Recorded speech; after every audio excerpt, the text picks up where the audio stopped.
After nearly 2 months of tightened measures, will restrictions be relaxed? The stabilisation phase is due to end Sunday.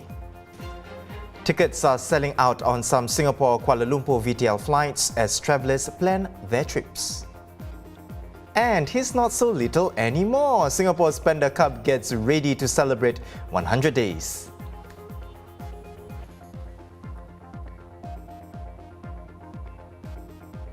Good evening, you're watching The Big Story. I'm Haryanto Dimana. You can subscribe to the Straits Times channel so you never miss a single episode.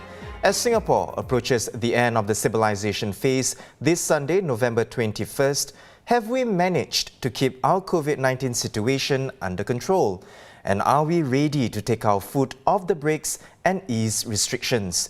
At the last press conference on Monday, co-chair of the COVID-19 task force, Lawrence Wong, said that they'll give an update early next week on Singapore's next steps. Now, this comes as the Health Ministry reporting last night that the overall ICU utilisation rate was at 58.8%, down from 62.6% on Wednesday. 113 ICU beds are occupied by COVID-19 patients, with 60 critically ill and intubated, and 53 unstable under close monitoring. Another 140 ICU beds are occupied by non-COVID-19 patients, and 177 beds are empty. Meanwhile, 2,038 infections were confirmed last night, comprising 1,964 in the community, 67 from the migrant worker dorms, and 7 imported. The weekly infection growth rate was at 0.90 yesterday, the 6th straight day it has been below 1. For a closer look at the current situation, I'm joined by Professor Teo Yik Ying, Dean of the Swee Hock School of Public Health at NUS. Welcome to the show, Professor. Professor, in the past 2 weeks, daily case numbers and the weekly infection growth rate have been largely constant, and the ICU utilisation rate has been on the decline as well. What does this signal to you? Thank you for having me. The utilization of the ICUs have actually indeed been falling over the past few weeks, but this is driven in part by the increase in the number of ICU beds, which is now about 430 beds, compared to only around 360 in October. So there is an increase in 70 ICU beds. So the positive news is definitely there are fewer people falling seriously ill from COVID-19 compared to a month ago. But while there's this focus on the weekly infection growth rate, I would just highlight that this is actually a very crude metric, which has very little bearing on the utilization of hospital resources. Because at this stage, the daily number of infections is undercounting the number of actual infections happening. Given that with such a high vaccination rate as we have in Singapore, many people who are infected will not be tested with PCR tests to confirm. And as such, disinfected cases are not actually reflected in the daily infection numbers. And given that the weekly growth rate is really calculated off the daily number of infections, it's not really a useful reflection of the situation in the hospitals or in the community. And all it takes is for an unfortunate outbreak to happen in settings frequented by seniors and frail elderly, and we will start to see a surge in the number of hospitalized cases again that may subsequently require ICU care. So I've painted a cautionary picture, but at the same time, I think there is this positive news that I mentioned earlier on that is worth noting. There are indeed fewer people falling seriously ill from COVID-19 now. And I certainly hope this trend will continue, especially as more people come forward for their booster jabs. Professor, Singapore's current stabilisation phase is slated to end this Sunday, November 21st, before a review on whether curbs can be eased or not. Based on what you've just said and on your assessment of the situation now, what can we expect? So actually, there's already been some easing announced in the past 2 weeks. For example, permitting up to 5 people from the same households to dine out, and with further relaxation of the restrictions for large conferences, meetings, concert events. There have also been further announcements on border reopening, as we have seen, with the additional VTLs to Indonesia, India, Malaysia, and even 3 countries in the Middle East, Qatar, Saudi Arabia, and UAE. So I think in terms of relaxing more curbs, I suppose right now, most people are thinking whether it is time to allow 5 vaccinated person to take part in social activities, to dine out, regardless of whether they are from the same household or not. And actually, in my own personal opinion, is that Singapore can proceed to experiment with letting 5 vaccinated individuals to mingle, especially since this will make life a lot easier for eateries, for restaurants, that they just need to verify vaccination status instead of currently they have to even check the primary residence of the customers. And actually, I do think that we can also permit more outdoor recreational activities, such as maybe sports, camping, barbecues in our parks again, but of course, with some restrictions on group sizes and definitely on vaccination status. Overall, I believe some further easing can be made, but this should still be restricted only to fully vaccinated people. And those who have yet to be vaccinated, despite being eligible, should still be restricted from most activities in public spaces.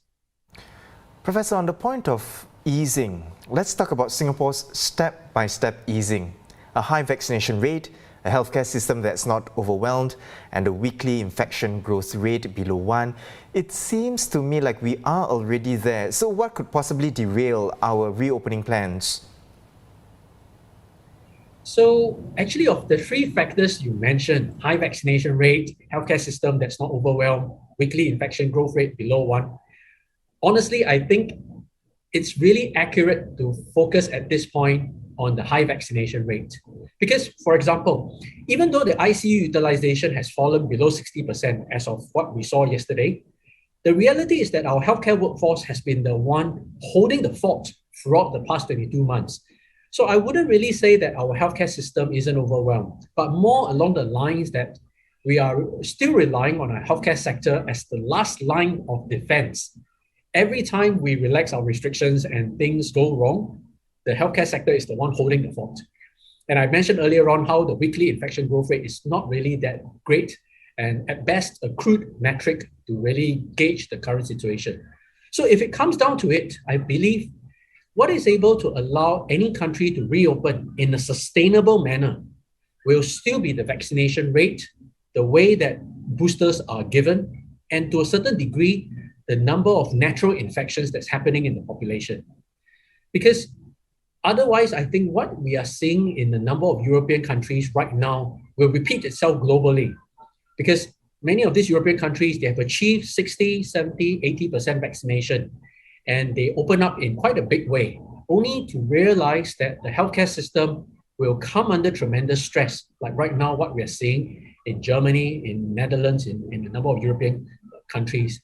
And that's because disproportionately, the unvaccinated people, the 30%, 40% that are unvaccinated, are the ones that are exerting a lot of pressure on the healthcare, disproportionately.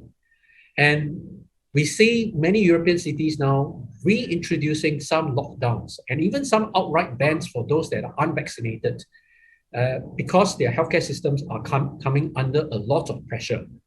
So really, I think when it comes to talking about derailing our reopening plans, certainly we shouldn't be overconfident at this stage and to think that we are ready to open in a big way.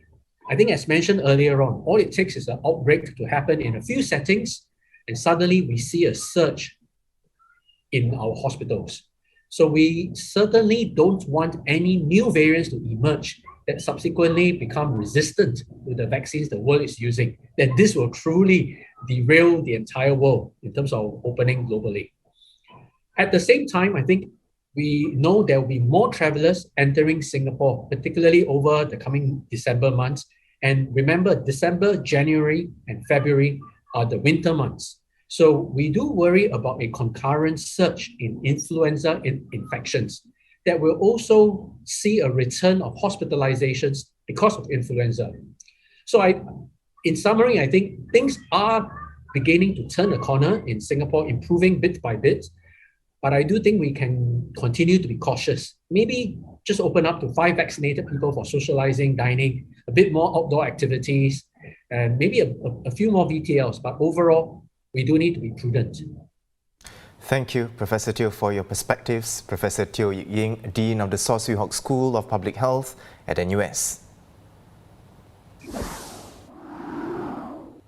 It sure didn't take long. Several vaccinated travel lane flights between Singapore and Kuala Lumpur quickly sold out this morning 80 minutes after bookings opened. Singapore Airlines and its budget arm Scoot telling the Straits Times they are seeing high demand for VTL flights to KL for both leisure and business travel. There's also been an increase in queries from customers. The VTL scheme begins on November 29th with Air Asia, Jetstar Asia, Malaysia Airlines and Malindo Air also providing daily flights between KL and Changi Airport. Meanwhile, anticipation is running high for the reopening of land borders between Singapore and Malaysia. But as of right now, all that the Ministry of Trade and Industry is saying is it hopes to finalize details of the VTL scheme soon for people travelling between Singapore and Johor. This following media reports in Malaysia that the land borders will open on November 29th. Now, another VTL that's getting a lot of interest is the one between Singapore and Australia. From this Sunday, November 21st, Singapore citizens who are fully vaccinated will finally be able to travel to Australia without quarantining. But for now, only New South Wales, Victoria and the Australian Capital Territory are involved in the VTL. And if you want to travel interstate, it's complicated as there are different rules involved, so do take note before you travel. And if you are planning to travel, Singapore Airlines says from January 17th next year, it will open up additional VTL flights from Amsterdam, Barcelona, Copenhagen, Frankfurt, London, Milan, Munich, New York, Paris, Rome, Seattle and Vancouver. And from January 19th, it will operate VTL flights from Houston and Manchester as well.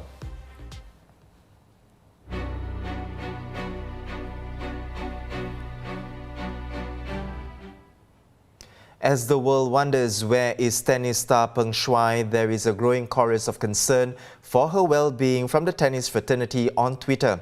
Former world number one Serena Williams being the latest to join in to voice her devastation and shock. The Chinese tennis star has not been seen in public after she accused an ex-Chinese vice premier of sexual assault. Yesterday, Chinese state media outlet CGTN tweeted what it said was an email Peng had sent to WTA chairman Steve Simon, who is also its chief executive. Journalist Laura Chia is here to share more. Welcome to the show, Laura. Laura, the number of tennis players sharing the hashtag WHEREISPENGSHUAI is growing with each passing day, including from the men's game. But what's the latest from the Women's Tennis Association? Hi, Harrietto. So, more players and officials are becoming increasingly concerned about the whereabouts and safety of Peng Shuai. And overnight, the WTA chairman and CEO Steve Simon told the CNN that the WTA is actually prepared to pull tournaments out of China and make decisions based on whether they are right or wrong instead of compromising by putting business first, as this issue is bigger than business. This is a really strong message on how seriously they are taking this, because there are 10 WTA events scheduled in China next year, as well as the season-ending WTA finals, which will be there until 2028. And when the deal was announced, it was said to be worth $1 billion. But the WTA understands that here is a woman who, knowing the repercussions, is willing to speak up and tell her story about an issue that has been shoved under the carpet for the longest time. And now that those repercussions are being seen, with people not knowing where she is and if she's safe, despite the email supposedly from her. So more people are growing more concerned. And besides Serena, other players such as Naomi Osaka and tennis legend Billie Jean King have also spoken up in support of Peng Shuai and the WTA. Male players like men's world number one Novak Djokovic said he was shocked that no one knows where she is, and Swiss legend Stan Wawrinka has also voiced his concern for her. So it's good that many people in the tennis world are kind of speaking up about it now. Peng Shuai is a former world number one in doubles, a household name in China. Laura, tell us more about her impact on the tennis world. Peng is easily one of the most recognizable Chinese stars after Lina, and she has beaten multiple top players as well, such as Kim Clijsters and Maron Bartoli. She's the first player from China, male or female, in the singles or doubles to reach the world number 1 ranking when she did so in 2014. And she won her first Grand Slam title at Wimbledon 2013 with Taiwanese Swee. And after that, they also won the 2014 French Open together as well. She has also had some success in singles when she reached the semifinals of the 2014 US Open, and she has also represented China in 3 Olympic Games in 2008, 2012, and 2016. She won the 2010 Asian Games singles and team gold medals. And while she's now ranked 192nd in the WTA doubles rankings, like you mentioned, she was the former world number 1 in 2014. And while her last appearance was in a WTA 500 tournament in Qatar in February last year, she has definitely helped to elevate the profile of Chinese players, especially in the tennis world. Journalist Laura Chia now follows StraitsTimes.com for the latest developments on Chinese tennis star Peng Shuai.